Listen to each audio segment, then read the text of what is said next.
Mesdames, Messieurs, peuple congolais, nous avons deux choix à se faire. Se mettre dans la rue pour chasser le dictateur Sassou Nguesso ou se résigner. Si on se résigne, il est sûr et certain que la chute du dictateur Sassou Nguesso va se terminer dans le chaos. Et nous aurons alors 30 ans pour restaurer ce pays. Alors que si nous nous mettons dans la rue et maintenant, il est sûr que dans 10 ans, ce pays sera euh, à moitié restauré. Et la suite, c'est la nouvelle génération qui va s'instituer après la chute de Sassou Nguesso et après les 10 ans de restauration. Le choix est clair. Est-ce que nous allons individuellement et collectivement laisser Sassou Nguesso encore briser des vies et fracasser ce pays? Le deuxième choix, est-ce que nous voulons individuellement et collectivement, tant au niveau civil, politique et militaire, le chasser et récupérer notre pays? L'enjeu est d'abord de sauver des vies et puis restaurer ce pays ensemble.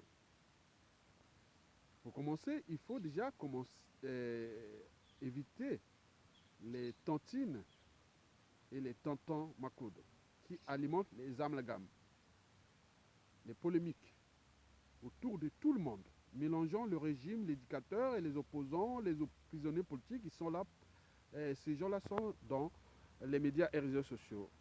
Et donc, ils sont là au service du tyran. C'est un fonds de commerce que si vous ne tenez pas compte de cette réalité, il est sûr et certain et que la situation peut encore durer jusqu'en 2021 et bien au-delà. Et donc, c'est à vous de positionner votre combat. Le positionnement doit d'abord commencer par s'affranchir de la peur, des colporteurs et vendeurs de la peur, les tantines et tantans macoudes qui ont investi les médias et les réseaux sociaux pour créer la polémique autour de tout le monde. Et donc, dans une lutte, il faut positionner son combat. Dis non, la priorité aujourd'hui, c'est d'abord l'éducateur dégage.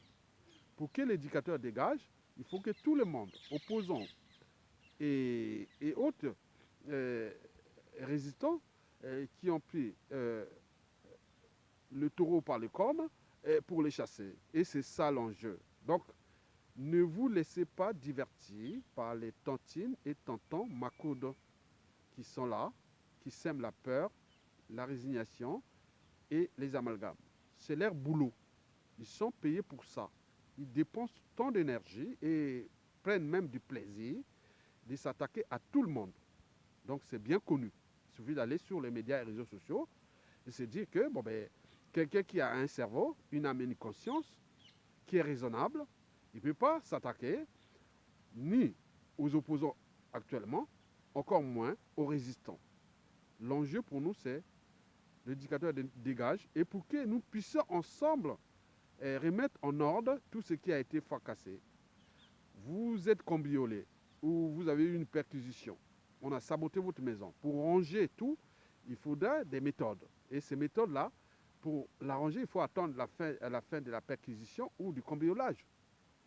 Mais si les gens viennent derrière alimenter ces amalgames, donc ils ne sont pas de votre côté. Donc ce sont des tantans et des tantines macoudes et qui sont parmi nous dans les médias et réseaux sociaux, c'est-à-dire Facebook, Twitter, YouTube et compagnie, que vous avez tout constaté que beaucoup d'entre vous sont déjà au courant. Donc, il faut positionner votre combat sur le fait que nous avions des vies à sauver, nous avons un pays à récupérer et à les restaurer.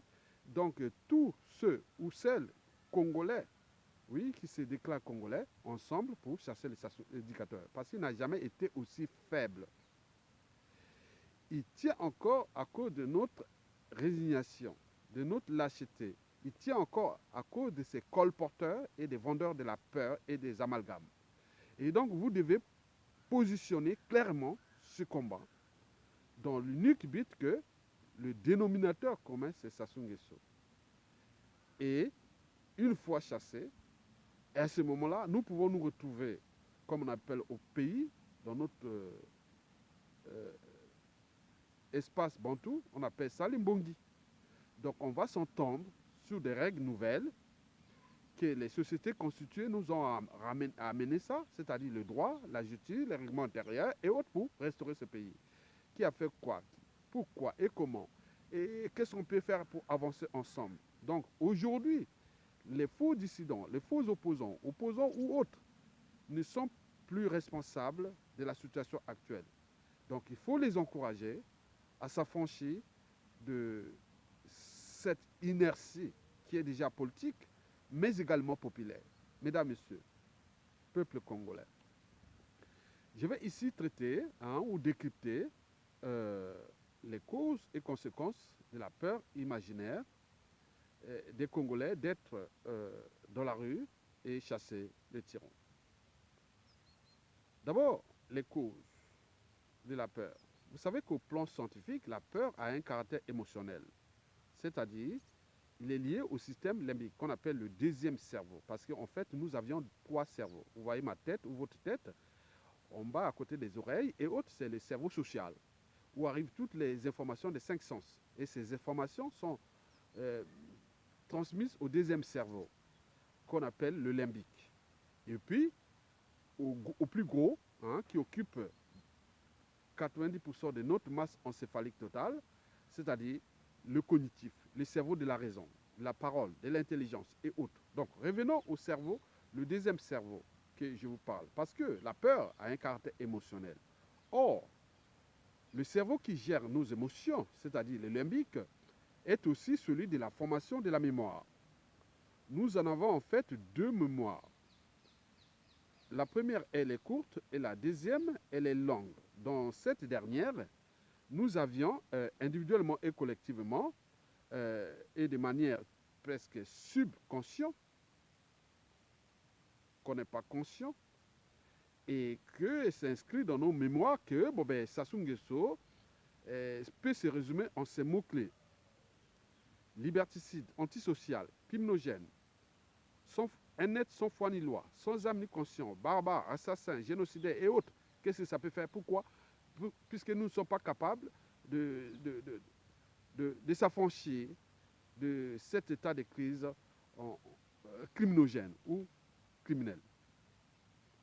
Mesdames, Messieurs, eh bien oui, au regard déjà du capital d'essai du dictateur France-Afrique, on parle de 400 000 à 1 million de morts déjà pour ces 22 dernières années, c'est-à-dire de Sassou Nguesso 2-3, de 1997 à nos jours. C'est une mémoire vivante. Pourquoi elle est vivante? Parce que les bourreaux et les familles des victimes sont encore là, vivants. Dans 90% des cas, les bourreaux et les familles des victimes sont encore là, présentes. Et donc, c'est à nous de comprendre que nous sommes dans une situation difficile et que nous devons nous responsabiliser, se positionner et trouver les solutions et maintenant. Parce que ce pays, si nous ne prenons pas conscience pour le restaurer, il faudra attendre au moins 30 ans, jusqu'en 2050. Parce que les haines, les rancunes, les règlements de compte, les contentieux historiques et les drames qui sont passés depuis déjà ces 22 dernières années sont inscrits dans notre subconscience, ce qu'on appelle le cerveau de la mémoire. Et donc, au plan, par exemple, psychologique, ce qu'on appelle le fait spectateur de la peur. Vous savez que, peut-être pas ou autre, mais je vous informe que dans une situation de violence, la victime ne peut être recourue ou protégée que quand le nombre des spectateurs ou des témoins ne dépasse pas 3, le nombre 3. Au-delà, c'est le fait spectateur qui agit. Explication. Par exemple, vous voyez quelqu'un qui est en train de s'attaquer à une victime. Si vous êtes 2 ou 3, vous pouvez agir. Mais au-delà, Les gens se disent, ah, attends, non, mais c'est quoi? Bah, parfois, la personne est en train de crier, sa vie en danger, et comme vous êtes nombreux, et à ce moment-là, on ne sait pas qui va décider et autres. Mais quand vous êtes moins de trois, et ça, on peut agir. Mais nous, le nombre élevé qui est chez nous, c'est le nombre de témoins élevé, c'est les, les soucis que nous avions des tribus, 55 tribus. On parle du tribalisme, d'ethnocentisme, de géopolitique nord-sud et de tout ça. Vous avez par exemple pu voir l'histoire des amalgames de 2015, que les quartiers nord de Brazzaville ne s'étaient pas mobilisés, alors que le dictateur lui-même a pris en otage cette partie-là du nord, mais les victimes sont du côté sud. Donc, ceux qui alimentent ces amalgames nord-sud, est-ouest, donc ils jouent sur leur double jeu. Et donc, la peur s'installe. Et donc, vous avez par exemple pu voir au Soudan, ou même en Algérie, on ne parle pas en Algérie des Berbères, des Kabyles, des Arabes, des Noirs, des points. Non, c'est une situation qu'on ne voulait plus qu'il y ait les 5e mandats de Bouteflika. Point barre. Donc, ils se sont mis dans la rue. Il n'y avait même pas à distinguer les couleurs ni les tribus autres. Bon, cela s'est passé aussi au Soudan. Et donc, on a vu plusieurs tribus. Le Soudan, c'est plusieurs tribus. Hein. Mais là-bas, dans leur anthropologie sociale, politique, culturelle et autres, ils ont dit non, on a un souci. Le problème de la nourriture, le pain va augmenter alors qu'on n'a plus d'argent et autres. Donc, les gens se sont mis dans la rue pour ça. Donc, il n'y avait pas de problème. Mais or que chez nous, les tontines et les tontons Macoud ou les colporteurs des erreurs, de la peur, on dit ah, attention, il ne faut pas aller autre. Alors même qu'en 2015, les gens étaient dans la rue. Et à ce moment-là, on a dit non, mais rentrez chez vous. Donc voilà, ils sont rentrés. Alors qu'au Soudan, en Algérie, ils ont dit non, non, non, non, c'est pas possible. Les dissidents, les hommes politiques, rentrez chez vous. Mais nous, on va rester là jusqu'à la chute des tyrans. Ce qui a manqué à nous. Donc on revient sur notre anthropologie politique, sociale, culturelle, bantou qui n'est pas bonne. C'est des peuples plus ou moins intelligents, plus structurés, moins organisés. Pire encore, ils ne sont pas courageux. Sinon, ça cesserait. On restait là, on se structurait, on agitait nos neurones, notre cerveau, et on dit non, mais on reste là. On trouve des stratégies pour dégager les indicateurs. Mais là-bas, on a mis des amalgames, nord-sud, et des tribus, et des géopolitiques, et autres. Vous avez tout compris. Et que ces gens qui ont alimenté ces amalgames, ils sont parmi nous. Mais on ne va pas les attaquer par hasard. Par exemple, ils ont peut-être eux-mêmes des choses à se reprocher. Et donc, il faut les transformer. Mais pour les transformer, il faut être dans une dynamique qui est, il y a des problématiques de vie et de mort. Il y a un pays qui risque d'être fracassé. Vous ne pouvez fuir nulle part ailleurs dans le monde. Parce qu'en Afrique du Sud, on a vu la xénophobie. On a vu les Africains, les Congolais qui sont allés dans d'autres pays. Ils souffrent là-bas. Mais n'oublions pas le racisme en Occident et tout ce qui s'accompagne. Donc, vous avez votre pays à sauver. Et donc, sur ce plan, il faut se dire que, au plan psychologique, donc, cette peur est ancrée dans notre cerveau, qu'on appelle le cerveau des émotions et de la formation de la mémoire. Parce que la peur, c'est parfois dans la tête. C'est comme les fétiches, c'est dans la tête. Donc, dès qu'on sait un peu de s'affranchir de ça, et on se dit que oui, j'ai une cause à défendre. Ma cause est juste, noble et légitime. Donc, je ne veux pas laisser tout notre individu venir dire non, oui, donc on ne peut pas, parce qu'il y a des problèmes comme ça, du nord, sud, est, ouest, des tribus. Non. Donc, regroupez-vous autour des gens qui ont la même mission que vous. Ceci dit, au plan social, vous savez que quelque part, je me dis que est-ce que nous sommes disposés ou prédisposés à la peur, à la soumission? C'est tout le questionnement que les scientifiques congolais, les psychologues, les sociologues et anthropologues, philosophes et tous ces mêmes politiciens, géopoliticiens et autres qui peuvent réfléchir sur cette situation parce que la presse Sassou, ça risque de se répéter parce que ce n'est pas à cause de Sassou que nous sommes comme ça. Donc c'est un peuple qu'il faut au moins analyser notre profond en tant que peuple congolais. Bien entendu que nous sommes les champions du monde de la résignation sociale parce qu'avec ce pouvoir d'achat injuste, intolérable, insupportable, on aurait pu s'entendre pour dégager Sassou Nguesso. Mais pour qu'on n'y arrive pas. Et donc, c'est tous ces questionnements au niveau social qu'on doit se rendre compte parce que Sassou, quelque part, a brisé des vies, a briser le tissu social. Les familles se déchirent et deviennent des vendeurs, on vend des membres de famille et autres. Mais comme dans toute organisation, qu'elle soit État, entreprise ou association, quand il y a un dysfonctionnement, c'est celui qui a la tête qui en est responsable. Ça sont déjà. Mais il y a une chaîne de responsabilités qu'il faut aussi tenir compte. Est-ce que nous, individuellement et collectivement, on va se laisser faire euh, ou détruire notre tissu social, culturel et même notre pays à cause d'un être mental qui, aujourd'hui, à bout de souffle, il est déjà trahi et rejeté par son employeur, la France-Afrique, et pourquoi nous ne prenons pas notre responsabilité, déjà psychologique, sociale, et n'oublions pas que nous sommes au plan culturel.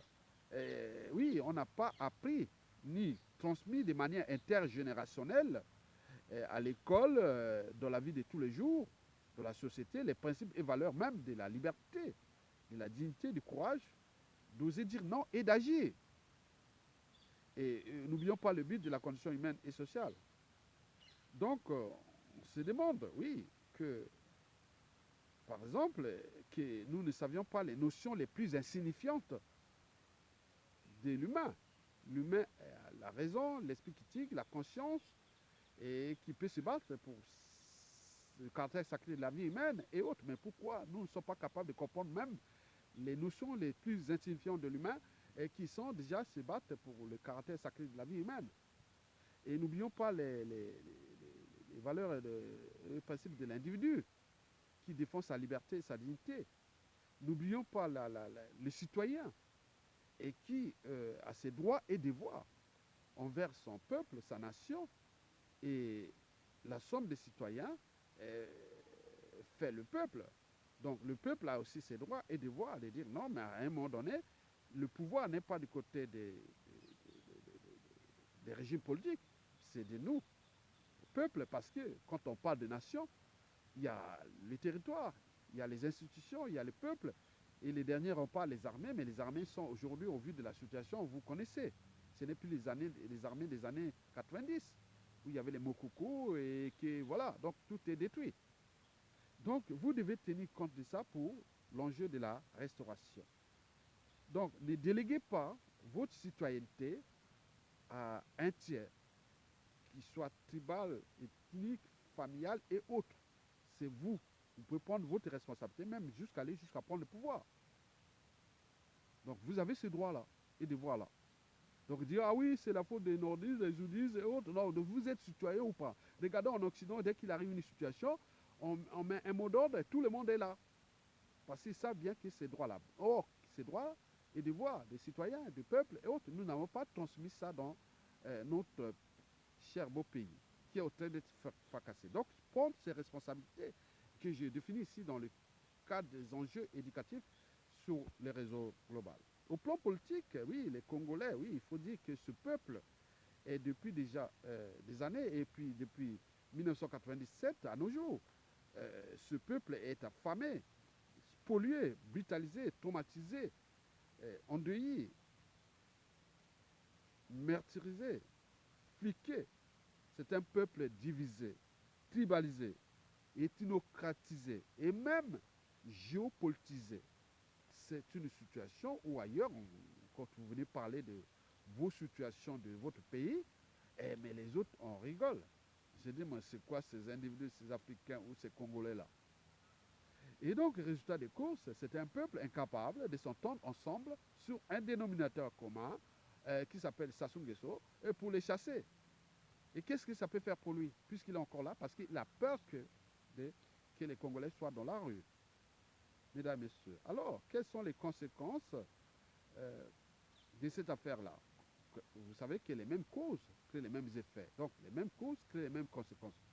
Au plan déjà scientifique, s'est installé chez nous ce qu'on appelle la peur imaginaire. Or, depuis déjà 2015 à nos jours, les Congolais meurent, oui, 50 000 Congolais meurent chaque année. Une population en décroissance. Les morts sont pleines à caquer des cadavres de tout âge.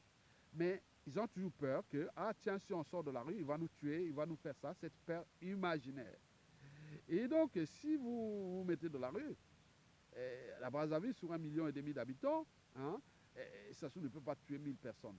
Tous les indicateurs des gens qui travaillent pour ces problèmes du peuple, ils savent bien que Sassou ne peut pas tuer plus de 1000 personnes au Congo s'ils se mettent dans la rue à Brazzaville. Donc votre peur est imaginaire. Et donc Sassou a peur que le peuple soit dans la rue. Parce qu'un dictateur n'a pas de concurrent à sa taille tant que le peuple ne relève pas le défi. Et donc le défi pour nous est de se dire au plan scientifique que notre peur est imaginaire, est ancrée dans notre sympathique cerveau, et notamment dans le cerveau de la mémoire et de la gestion des émotions. Donc la palette d'émotions, la peur, l'agressivité et autres. On ne peut gérer une société ou lutter contre une dictature que par les émotions. Donc il faut franchir l'autre barrière qui s'appelle la barrière de la conscience. La conscience est liée à un caractère conscient, c'est-à-dire raisonnable. Donc on doute, on réfléchit, on pense, on se suture, on s'organise, on manage la contestation comme cela s'est passé déjà au Soudan et en Algérie. Avec toute la logistique où les uns et les autres venaient aider les uns et les autres pendant des mois et jusqu'à la chute des tyrans. Mais nous, est-ce que nous sommes capables de structurer, organiser, manager une contestation même pendant une semaine autre? Or, tous les indicateurs sociopolitiques des peuples, ils sont là. Ils disent non, mais si Sassou Nguesso, le peuple congolais dans la rue à Brazzaville, il ne va pas tenir même pas une semaine parce qu'il y a eu déjà de dérèglements militaires dans ce pays qui est dans la partie nord. Et n'oublions pas politique. Donc, tout est en vert pour nous pour les chasser. Tout est au rouge pour les tyrans. Mais eux, ils savent bien que si les peuples se mettent dans la rue, ils sont partis. Mais donc, ils mettent tous les moyens dont ils disposent de l'État, du renseignement et autres, pour qu'ils neutralisent tous ceux qui pensent qu'il faut mettre les gens dans la rue. Ça devient les soucis. Mais pour combien de temps encore? Mesdames, Messieurs, bon, il faut se dire qu'au niveau psychologique, nous sommes quelque part sous emprise d'une peur imaginaire. Pour rappel que Sassou Nguesso ne peut assassiner les gens. Parce que s'il rentre dans ce cadre-là, il peut être vraiment peut arriver dans des situations incontrôlables. Même d'ailleurs, les puissances économiques, militaires et autres, quand un peuple dans la rue, il ne peut que l'accompagner. Mais par contre, si vous prenez les armes, et à ce moment-là, s'il a des alliés, ils peuvent vraiment vous fracasser. Donc, le peuple est partout dans les standards des sociétés constituées. On respecte tous les peuples quand ils se battent contre la tyrannie. La nôtre est déjà liberticide, antisociale, criminogène. Et confiscatoire d'ailleurs de notre pays, de notre survie comme la propriété privée. Donc ils ont le droit de vie et de mort, de fracasser, de voler et de tout ça. Pour combien de temps encore? Donc c'est ça les raisons pour lesquelles je vous dis qu'il y a eu un dérèglement politique et militaire et tout ça dans le Nord qui soutenait Sassou Nguesso. Il nous reste que les détonateurs. Les détonateurs, c'est vous-même qui devez les mettre en place. Il faut se dire aussi que si les gens se mettent dans la rue, au niveau logistique, Sassou n'a plus de moyens. Si ça arrive un mois, une semaine, donc il ne pourra pas. Bien sûr que vous n'êtes pas entraîné à recevoir des bombes lacrymogènes, il faut s'entraîner que si ça fait, c'est ça. Et chercher là où il y a de l'air, ne mettez pas de l'eau dans les yeux, autres. Donc on peut se suturer. Donc, et ils attendent ça parce que vous n'êtes pas informé, parce que quand on va vous mettre des bombes lacrymogènes, et vous allez, oh, ça y est, ils vont fuir et autres. Non. Donc il faut que vous commencez déjà à montrer que si on vous met les bombes lacrymogènes, au moment que vous êtes là, et résistez, cherchez là où il y a de l'air, et revenez, suturez-vous, agitez vos neurones et autres. Et la cause est juste, et noble et légitime. Il y a des problèmes de l'eau, des problèmes de salaire, des pensions, des retraites, il y a des problèmes des étudiants, surtout pour tout ce qui est déjà brisé, hein, que ce soit au plan économique, social, culturel, autres. Donc prenez votre responsabilité. Les conséquences au plan social, vous avez dit que Sassou tue, Sassou nous fait du mal, oui, mais il faut se dire qu'au plan social, les conséquences sont là, les catombes de la condition humaine. Les morts sont après à caquer des cadavres de tout âge et que les gens sont là-bas et autres. Sassou les a orientés vers des occupations médiocres comme la paresse intellectuelle, on ne peut plus réfléchir, on est que dans les émotions, les aiguilles de réveil qui sont des auxiliaires de la tyrannie. Il faut ajouter les veillées mortuaires que les gens vont se faire pour s'expliquer, autres jouer les émotions. Tous ces circuits des occupations médiocres, que ce soit la paresse intellectuelle, les veillées mortuaires, les aiguilles de réveil, la sorcellerie, comme ils appellent, pour nous c'est des affaires criminelles, et tout ça, ça rentre dans cette mécanique, dans cette stratégie que vous soyez là-bas. alors qu'ailleurs, on agite les neurones. Donc, sur les trois cerveaux, le premier qui est le social, qui nous captons des milliards d'informations des cinq sens, et qui vient de nos oreilles, des oreilles, des yeux, des narines, de la bouche et de la peau. Et à côté, bon, ben, ces informations qu'on appelle le cerveau social, qui est le plus primitif, parce qu'il est plus développé chez les animaux inférieurs, mais nous, on a franchi d'autres barrières de cette masse encéphalique. Donc, on a des émotions. Bien sûr que les émotions, il faut vraiment avoir aussi des émotions. Mais si vous, à partir des émotions qui intègrent aussi la mémoire, il faut les transcrire de manière positive au niveau du gros cerveau, de la conscience, du raisonnement, du doute, de l'intelligence et autres. Donc, on ne peut plus tolérer ça. C'est insupportable, c'est injuste. Donc, on s'organise avec ceux qui ont la même mission que vous. Et à ce moment-là, vous pouvez le dégager. Parce que l'œuf, quand il est brisé de l'intérieur, la vie commence. Les bonnes choses arrivent toujours de l'intérieur. C'est pourquoi on vous donne ce message-là pour que vous preniez votre responsabilité à l'échelle intérieure. Parce que l'œuf, quand il est brisé dans l'extérieur, la vie prend fin. On a vu en 1997 jusqu'à nos jours. L'omelette est consommée, il ne reste plus que des petits morceaux de cette omelette. Donc, restaurez votre pays avec l'œuf nouveau qui va arriver. Conséquence au niveau culturel, oui, c'est ça. Il faut dire que ça donne des idées à d'autres. Après Sassou Nguesso dit non, mais ce peuple n'a pas pu faire ça, que tous ceux qui sont là de la résistance ou qui luttent contre Sassou Nguesso n'ont pas les mêmes intentions. Il y a des dictateurs en dormance, il y a des gens qui n'aiment pas votre pays, ils vont jouer le jeu de haute, mais comment vous allez vous structurer dans un environnement qui est déjà hostile au principe même de l'État, de la liberté, de la dignité, du courage, du devoir de mémoire et autres, de votre existence. Donc, vous allez vous faire avoir par la suite si vous ne prenez pas votre responsabilité au plan culturel que nous sommes un peuple, on n'est pas qu'une des mosaïques des tribus, chacune avec ses intérêts particuliers partisans. Bien sûr que depuis l'indépendance, on nous a instrumentalisé le tribalisme, le régionalisme, la géopolitique et autres. Mais s'affranchir de ça, c'est déjà la première étape. Et à partir de là, on peut arriver aux conséquences politiques. Sassou n'a jamais été aussi faible. Il est au bout du rouleau, à bout de souffle.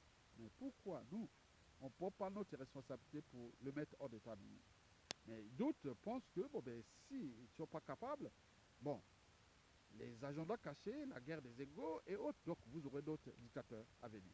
Mais en attendant, le pays-là a fracassé, Sassou cherche par tous les moyens de mettre ce pouvoir au sein du clan ou trouver un pion qui peut être au service de ces gens-là. Mais puisque vous n'avez pas pris les responsabilités, vous allez attendre un individu qui va venir, par exemple, des majorités ethniques compactes ou géopolitiques compactes. Mais ce gars-là peut être un pion pour vous fracasser davantage parce que tout est dans la tête. C'est une histoire de vie. Donc, ce n'est pas parce qu'il est de votre groupement sud ou nord, ou même de votre tribu ou région, qu'il est bon. Donc, c'est à vous de comprendre ça, qu'il faut s'afficher ou s'entourer ou se, se mettre en connivence avec les gens qui ont la même mission que vous. Les libertés fondamentales. Le but de la condition humaine, à cette échelle. Mesdames, Messieurs, peuple congolais. Ceci dit, donc les solutions aujourd'hui, c'est que, comme l'avait dit Mandela, j'ai appris que le courage n'est pas l'absence de peur, mais la capacité de la vaincre. Et d'ailleurs, il faut se dire qu'un peuple, un pays ne se libère pas par des étrangers, c'est vous-même. Prenez votre responsabilité de libérer votre pays. Déjà, s'affranchir déjà de ces gens qui sont venus, qui jouent les tontons et les tontines macoudes, ont joué les colporteurs des erreurs du passé, de, de la peur et des amalgames nord-sud et autres. Ils attaquent tout le monde parce qu'ils sont en mission. On le sait. Tout le monde le sait. S'affranchir d'eux et dire non, mais ensemble, on est pour le combat. Prenez votre responsabilité, appelez tout le monde. À la chute des Sassou, nous allons retrouver ensemble et trouver les situations de consensus, d'arbitrage, de synergie et de complémentarité ensemble parce qu'on s'était pris dans le piège, on est tous pris en otage. Aujourd'hui, tout homme politique congolais est aussi l'otage de Sassou Nguesso parce que faut se dire que depuis ces années-là, il y a eu des gens qui ont été assassinés, d'autres sont tirés comme des rats, d'autres sont en exil, et d'autres lui l'a dit, parce qu'entre il y a les bourreaux, les assassins et autres. Donc il faut trouver les consensus pour dire que nous ne pourrons sortir que par le peuple dans la rue et trouver un consensus de restauration, c'est-à-dire autour d'une transition. Et à ce moment-là, à partir d'un règlement intérieur, tenant compte de la Constitution de 1992, on peut trouver quelque chose qui peut nous avancer ensemble. Comme disait Albert Einstein, le monde que nous vivons est un processus de notre pensée. Il ne peut être modifié sans repenser nos modes de pensée. Et que la vie, c'est comme un bicyclette. Pour garder l'équilibre, il faut avancer. Il y a eu des gens qui ont fracassé de ce pays. Il y a des gens qui ont détruit les vies. Il y a des gens qui ont fait ce jeu de Sassou Nguesso. Donc, on ne va pas tout mettre que vous êtes tous dans la même boule. Non. Quand vous êtes cambriolé ou fracassé votre maison, il faut remettre de l'ordre dans la maison. Donc, cet ordre-là peut que commencer avec ceux qui connaissent la mémoire de cette maison. Donc, les opposants, faux dissidents ou autres, ils sont avec nous. Donc, on va trouver les solutions de synergie avec des règles qui sont établies dans le règlement intérieur dans le cadre d'une transition de la restauration. Et voir aussi ceux qui l'ont ramené cette problématique dans la France Afrique. Et donc, il faut trouver quelque chose autour de là. C'est nos peuples congolais, plus la France Afrique, et n'entendons pas que la France Afrique aujourd'hui, au vu de ce qu'ils ont fait avec Sassou Nguesso, elle est aussi en danger.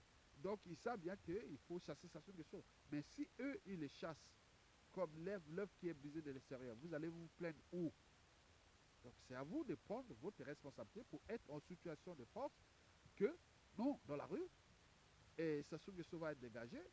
Et à ce moment, on met un conseil de transition pour mettre toutes les règles, tenant compte des situations qui sont passées avant et ceux qui sont d'actualité et les enjeux extérieurs, c'est-à-dire la sous-région, du continent, de la France-Afrique et de tout ça. Parce que nous sommes quand même dans un bassin où il y a des convoitises et il y a des gens qui souhaitent viser, exploiter et autres. Donc nous, à dire non, mais à côté, on peut dire, ah oui, ben, il faut trouver quelque chose de bien entre nous. Donc l'enjeu n'est plus de s'indigner, ni de se dire que, ah oui, Sassou a fait ça, les nordistes ont fait ça, les sudistes, les opposants, oh, vous perdez votre temps.